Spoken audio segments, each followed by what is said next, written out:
Hello guys Kenta अच्छो फिर new blog रे आसीगनी। आज टॉपिकटा होचे सुपारी गछ केंता हेसी केंता कर चाष करा जासी सेटा मुई तुमके देखामी। देखो गाइस सुपारी गछ पूरा डेंग डेंग हिचे और व्यू भी भल दिचे पूरा झुपा झुपा फलीचे सुपारी।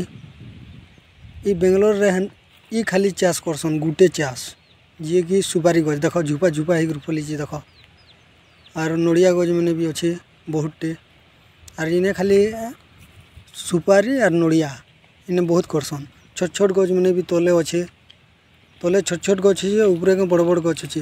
एटा काटी सारला परे के इटा बड़ बड़ हेबा एटा काटी सारला परे इटा बड़ बड़ हेबा और एटा के काटी देबे और इटा नुआटी बाहरिबा पेरगा एटा परछा काटी देबे न तलु न।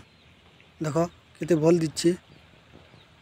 मोर वीडियो भल लागला बेले मोर ब्लॉग सब्सक्राइब टी कर देबो और लाइक टी कर देबो और शेयर कर देबो मोर भाई मैंने आज कि सपोर्ट करो मते जी मुई तुमके नुआ नुआ ब्लॉग मैंने वीडियो मैंने दे पारमी सपोर्ट करो।